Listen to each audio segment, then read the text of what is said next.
Dan firman itu telah menjadi daging. Dia tidak berdosa. Dan dia menggenapi seluruh tuntutan hukum Taurat di dalam tubuh manusianya. Yesus naik ke kayu salib, menyelesaikan tuntutan hukum Taurat. Nah, kemudian saudaraku, ada hukum roh. Saya taruh di paling akhir, padahal di sini ada di ayat 2. Ulangi ya saudaraku, biar masuk ya.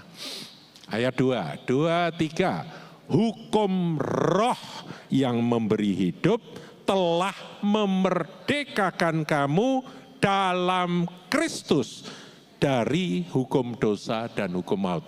Jadi yang bisa membebaskan kita dari berlakunya hukum dosa dan hukum maut hanya hukum roh. Sebuah produk hukum kalau dalam tata negara hanya bisa dibatalkan atau dikalahkan oleh produk hukum yang lain. Nah, sekarang kita akan belajar tentang hukum roh.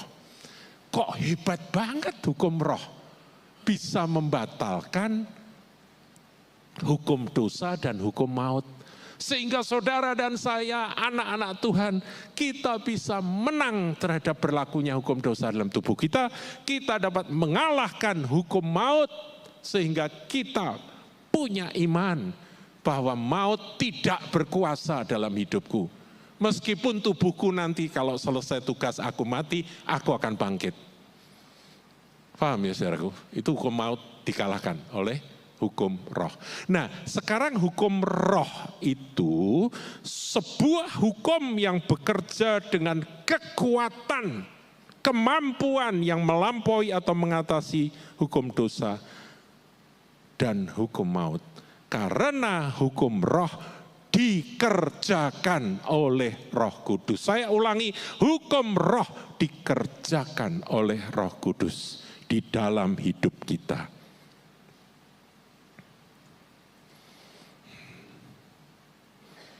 Nah, kita akan mendalam di ayat 2.